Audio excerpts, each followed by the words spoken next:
Hi, I'm GNT and today I'm going to focus on breaking. Now, is breaking nothing more than a gimmick to boost student retention?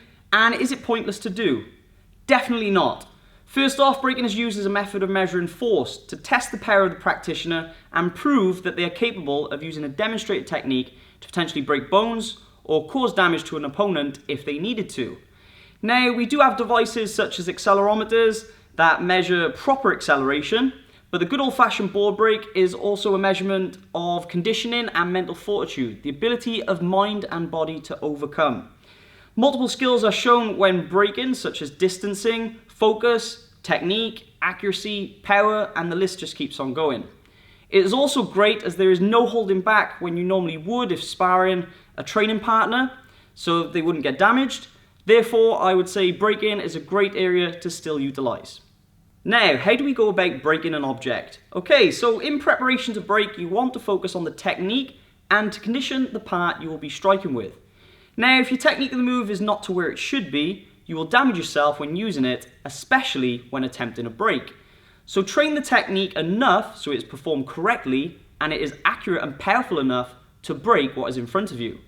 This will also help you feel more confident when using the move in general, as well as when attempting a break. When the technique is there, the hard work is almost done. What we need to do now is to make sure that the area we are striking with is strong and conditioned enough to take the impact comfortably.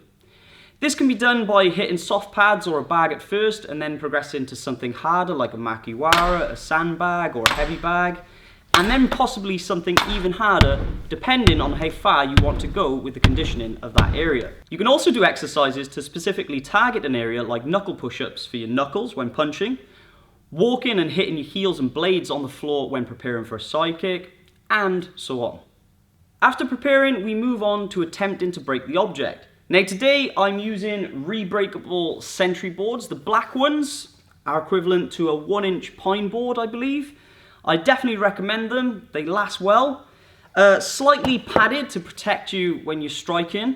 You have to be even more accurate than a pine board as you can only break it in the middle. And finally, there is no mess to clean up afterwards. If you're interested in them, there is a link and a 10% off code in the YouTube description. Okay, so when breaking this or another object, we want to be realistic with what we are attempting to break and build it up in stages. For example, start with lower difficulty boards and build up to the higher ones, or break one board before progressing to more boards. When you are going to break, it is important to aim beyond the object and to strike through what you are breaking.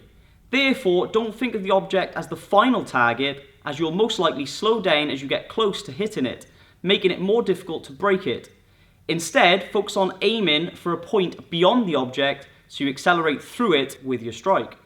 That takes me to distancing. Set your distance to reflect you are going to strike through the board. I tend to measure and then move my body further forwards as I strike, but some tend to measure with going beyond the object already in mind. Relaxing and then tensing upon impact usually needs to be reminded when breaking, as people tend to tense up instead of doing what they generally do. By exhaling, the contraction of the diaphragm and torso muscles will then be used to put more power into your strike. This is because you are releasing stored energy, which will give your strike more strength. The major stumbling block for most is the fear of hitting the board or object. If you fear hitting it and are scared of damaging yourself, you will most likely hold back and you won't be successful. To get over your fear, you can shield the area. If it's a punch, you can use a glove. But remember, the surface area is obviously different. This method is great for younger students to gain more confidence first and to protect them as they are still developing.